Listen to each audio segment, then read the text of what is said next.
Buonasera da Sicilia 24, le principali notizie. La frana di Niscemi, il Papa prega per gli sfollati, i vigili del fuoco installano un nuovo campo e da domani partono i recuperi dei beni nelle case evacuate. Paura al pronto soccorso di Agrigento, aggredisce un infermiere a calci e pugni e lo minaccia di morte, arrestato, dovrà rispondere di lesioni e minacce gravi.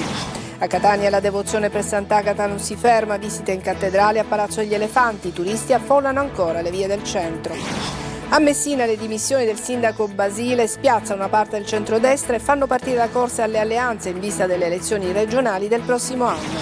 Calcio, vittoria sofferta per il Palermo che al Barbera ha piegato l'Empoli per 3-2, decisiva la doppietta di Poyampalo, rosanero a 2 punti dal secondo posto. Serie C, il Catania verso una settimana decisiva, in programma 2 partite cruciali contro Cerignola e Siracusa. Intanto si attende il saldo e la chiusura dell'acquisizione del centro sportivo Torre del Grifo.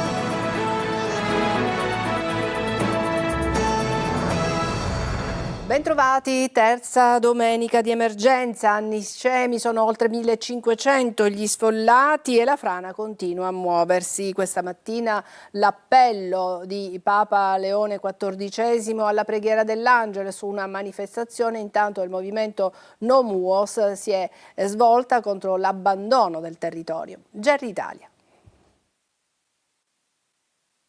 Terza domenica di emergenza per Niscemi, la frana non si ferma e il paese resta in gran parte paralizzato. Oggi è stato installato un nuovo campo dei vigili del fuoco, da domani pomeriggio partiranno le operazioni di recupero degli effetti personali nelle abitazioni evacuate nella zona rossa compresa tra i 30 e i 50 metri dal ciglio della frana. I vigili del fuoco accompagneranno i residenti per accessi brevi e controllati, dopo le verifiche tecniche con strumenti in grado di rilevare anche minimi movimenti del terreno. Si prevedono tra i 60 e gli 80 interventi al giorno in base alle condizioni di sicurezza e al meteo. Oggi è arrivato sul posto anche il capo della Protezione Civile regionale Salvo Cocina per un sopralluogo sull'andamento della frana. Ogni giorno intanto in prefettura a Caltanissetta il centro coordinamento soccorsi fa il punto sulla situazione. Il fronte della frana ha superato i 4 km e lo scivolamento verso valle continua. Gli sfollati sono oltre 1500 nei quartieri Sante Croci, Trappeto e Via del Popolo. Nella zona rossa restano interdetti 880 edifici. Questa mattina, durante l'Angelus, anche Papa Leone ha rivolto un appello alla preghiera per Niscemi e per i territori colpiti dal ciclone Harry, chiedendo vicinanza alle popolazioni colpite. Assicuro la mia preghiera per le popolazioni dell'Italia meridionale, specialmente di Niscemi in Sicilia, colpite da inondazioni e frane. In città intanto la tensione resta alta. Questa mattina manifestazione del movimento No MUOS insieme a sindacati di base e cittadini. Il corteo aperto dallo striscione Niscemi non cade è partito da Largo Mascione. Al centro della protesta l'abbandono del territorio, la mancanza di pianificazione e i lavori in corso nella base militare statunitense del MUOS. I manifestanti denunciano anni di incuria e ricordano il disastro del 1997 con case ancora oggi a rischio. A Niscemi intanto restano l'attesa e l'incertezza mentre il paese continua a fare i conti con una frana che ancora non dà tregua.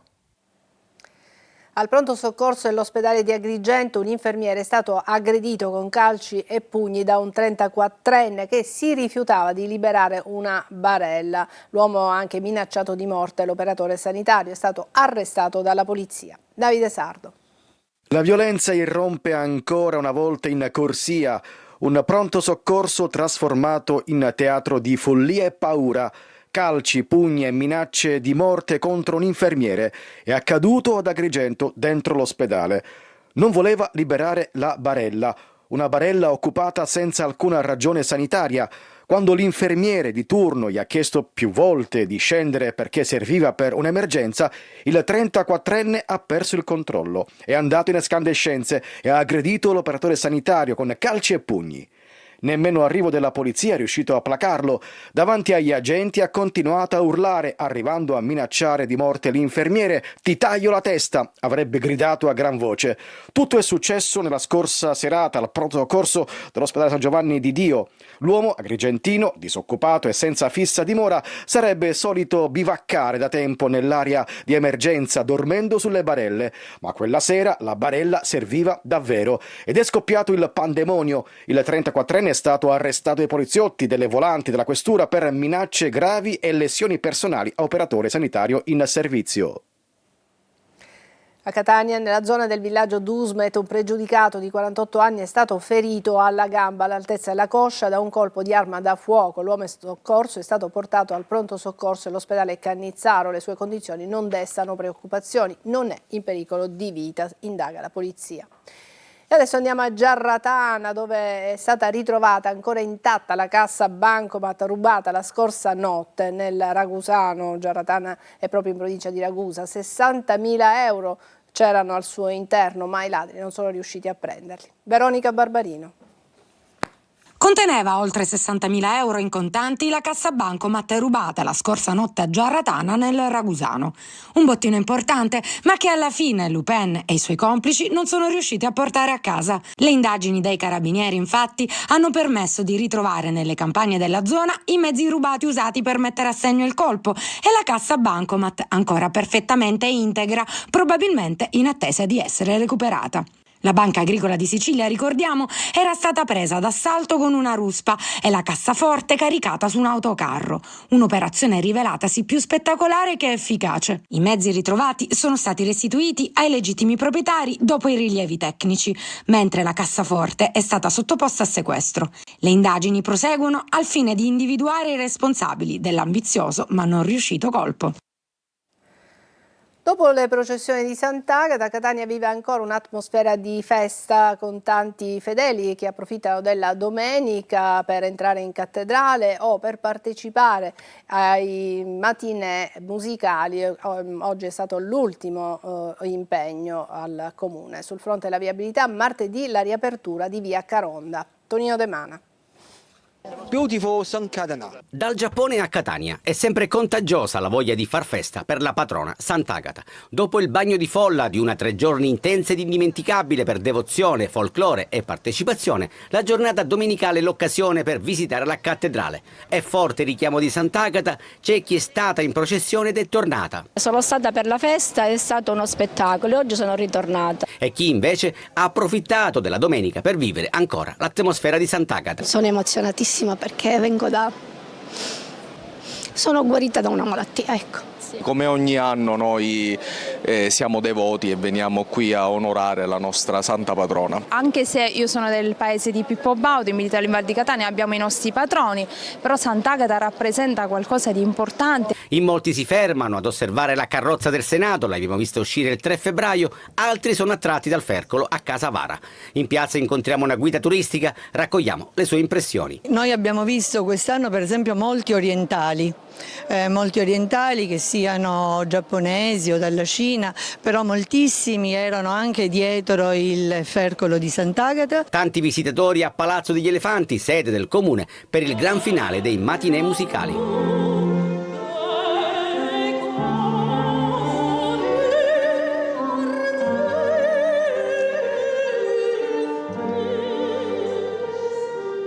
In strada è un'altra musica, quella dei Clacson, dove per la viabilità si attende soltanto la riapertura di via Caronda, chiusa al traffico per la rimozione della cera. La strada, intoppi permettendo, sarà transitabile da martedì.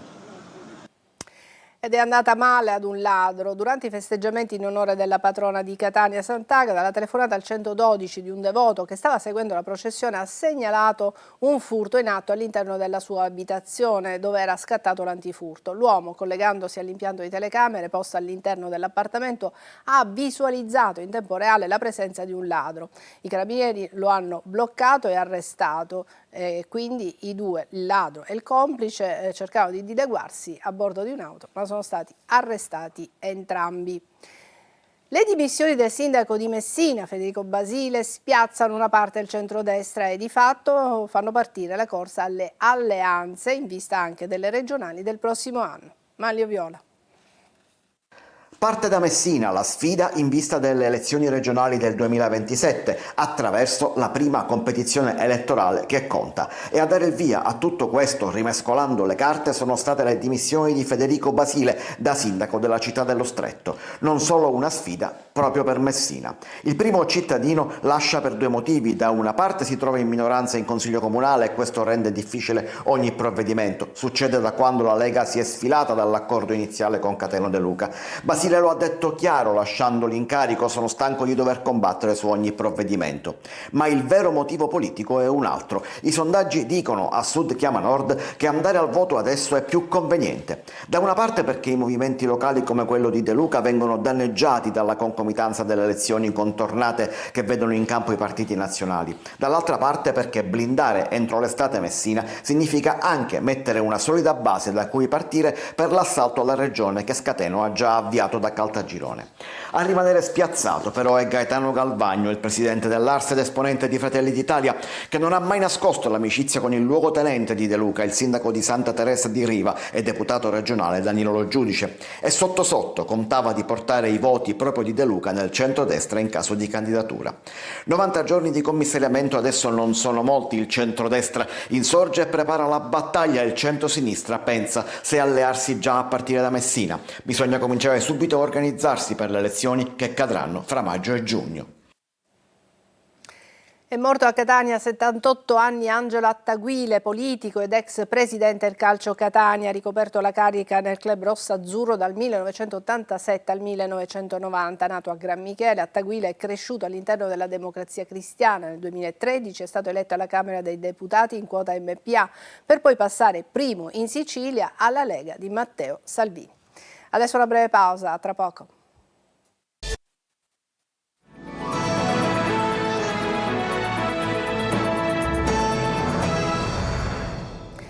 40 anni fa si apriva a Palermo il maxi processo contro Cosa Nostra, un colpo storico al cuore della mafia. Desiree Ferlito. Non erano tutti in aula quel giorno, mancavano i grandi boss di Cosa Nostra, latitanti, protetti da una Palermo piena di silenzi e complicità. Ma il 10 febbraio del 1986, con l'apertura del maxi processo alla mafia, lo Stato decise comunque di andare fino in fondo. Nell'aula bunker di Palermo sotto accusa per la prima volta l'intero sistema mafioso, nonostante gli assenti, nonostante i silenzi. Dei 476 imputati manca Totò Riina, arrestato 7 anni dopo. Manca Bernardo Provenzano, catturato 20 anni dopo quel processo. Con loro altri 80 nomi di primo piano. È un successo del pool antimafia guidato da Giovanni Falcone e Paolo Borsellino, un colpo senza precedenti al cuore di Cosa Nostra. L'inizio di una battaglia lunga, durissima, che porterà alla sconfitta dell'ala militare solo dopo le stragi del 1992. Una battaglia che però non è mai davvero finita, perché molti imputati di allora, considerati figure minori, sono tornati protagonisti negli anni successivi, come Settimo Mineo, che nel 2018 diventa il capo della cupola palermitana, o Giuseppe Guttadauro, il medico di Brancaccio per anni al vertice della mafia. Altri nomi, come Fratelli Graviano, custodiscono ancora oggi i segreti delle stagioni delle stragi e scontano l'ergastolo. Dal maxi processo nascerà anche la stagione dei collaboratori di giustizia, decisiva per svelare i legami tra mafia, potere e Stato. Quell'aula bunker segnerà una svolta storica, ma ha anche aperto una ferita profonda, un prezzo altissimo, la vita di quelli che ancora oggi sono l'espressione massima della lotta alla mafia, i giudici Falcone e Borsellino. E cambiamo decisamente argomento, parliamo di dolci. Tra i 6 dolci italiani più amati nel mondo, secondo una recente classifica Michelin, 2 sono siciliani. Cannoli e cassata occupano il secondo e terzo gradino del podio. Sentiamo Francesco Aloi. Sono un carico di zuccheri, però ti dimentichi di essere al mondo perché sono una cosa fantastica. Soprattutto la domenica e nei giorni di festa sulla tavola non possono mancare i dolci. Tra quelli italiani più amati nel mondo, sul podio c'è la Sicilia. Primo il tiramisù, ma al secondo e terzo posto ci sono i cannoli e la cassata. Io ho molti amici, turisti che sono diventati amici e la cosa che apprezzano sono la cassata e il cannolo. Ogni domenica nelle nostre tavole sono di diritto, diciamo. Sono proprio questi dolci che più di altri portano in alto il nome della nostra regione. Sole, mare, cultura e si sa, buona cucina. Tra i 6 dolci italiani più amati nel mondo, la Sicilia non poteva non esserci. Essendo dei dolci con abbondante zucchero, la conservazione è molto più lunga, però sono rimasti negli anni sempre dei capisaldi della nostra pasticceria. Naturalmente i medici nutrizionisti ribadiscono dolci sì, ma senza abusarne. È un'antica tradizione araba che è arrivata fino a noi e quindi siamo un popolo antico, per cui queste cose valgono. Ed è impossibile resistere. Sì, purtroppo sì. Tu fai delle cose assurde. Mio zio è morto di là da 2 giorni, noi siamo digiuni, tu ci porti i cannoli che a noi la glicemia ci schioppa a 3.000. T'ho detto potevi portare una cassata. Non ne avevano cassata! Adesso una breve pausa e poi l'ampia pagina dedicata al calcio.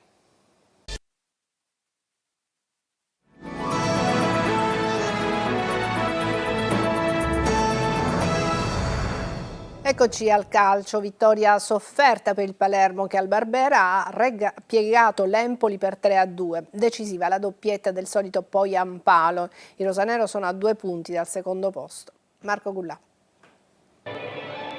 Sudata ma meritata, il Palermo continua a vincere la 6ª vittoria consecutiva ottenuta in casa. Al Barbera ieri i rosanero hanno sconfitto per 3-2 un ottimo Empoli, 3 punti che avvicinano i siciliani al secondo posto, distante 2 lunghezze dopo la sconfitta del Frosinone con il Venezia. Una partita rocambolesca quella del Barbera, un up and down di emozioni con i siciliani che alla fine hanno alzato le braccia al cielo grazie al rigore segnato da Poyampalo. Eravamo un po' nervosi all'inizio, però poi la squadra, insomma, quell'1-0 poteva ammazzarla, invece ha reagito bene, anche il 2-2, una vittoria di grande spirito, di lotta, sono molto contenti. Sono i toscani a sbloccarla dopo pochi minuti, dopo una serie di rimpalli in area di rigore, e Guarino il più lesto a girare verso la porta di Joronen e firmare la rete del vantaggio. Doccia gelata per i 25.000 del Barbera. Il Palermo però non si abbatte, seppur senza brillare trova il pareggio con questo tiro di Giasi che sbatte sul palo e poi carambola su Fulignati. Autogol dell'ex portiere rosanero, è 1-1. L'Empoli gioca meglio dei siciliani, Joronen però attento sugli attacchi dei toscani. Ripresa, entra Jonsen e la partita cambia proprio da un suo colpo di tacco. Inizia l'azione che porta al 2-1 del solito Poyampalo. Il Barbera è una bolgia. Altro capitolo del match, il Palermo presta il fianco e l'Empoli sbuca dal nulla con Ebuei che batte Joronen per il 2-2. Una partita infinita. La gara va avanti, possibile rigore per il Palermo che l'arbitro non concede. Poi all'84esimo fallo su Bani, questa volta zero dubbi, penalty netto che Poyampalo trasforma con freddezza. È 3-2. 3 punti d'oro per il Palermo che centra il suo 11° risultato utile consecutivo. Scelte definite per alcuni ruoli e ballottaggi soprattutto in avanti per il Catania in vista del Cerignola. I primi giorni della settimana saranno decisivi anche per il versamento del saldo e la chiusura dell'acquisizione di Torre del Grifo. Marco Carli. Un weekend vissuto come una vigilia, mentre le altre, tranne il Trapani, sono scese in campo. La partita di martedì al Massimino con il Cerignola è per il Catania il primo di una serie di impegni ravvicinati, con i rossazzurri chiamati a giocare anche 3 match infrasettimanali, il primo appunto con i pugliesi, il secondo sempre in casa col Trapani, subito dopo l'altra sfida regionale in trasferta a Siracusa. Sono solo le prime 3 partite del Tour de Force con il Trapani, che sarà anche arbitro della sfida al vertice, visto che martedì ospiterà il Benevento al Provinciale e dopo una settimana troverà il Catania al Massimino. Incroci del calendario. Ballottaggi invece in campo per la sfida col Cerignola. Ad esempio nel ruolo di centrale di difesa a destra fra Pieracini e Ierardi. Carnieluti andrà in mezzo, Concelli a sinistra. Rientrerà dal primo Donnarumma sull'esterno di sinistra e a destra tornerà a Casasola dopo la squalifica. Di Noi e Corbari si contendono la maglia centrocampo e poi lì davanti l'Abbondanza, di sicuro sulla 3 quarti dove scalpita Bruzzaniti con lunette d'ausilio pronti come sempre all'impiego. Nel ruolo di attaccante favorito forte, ma in 7 partite così ravvicinate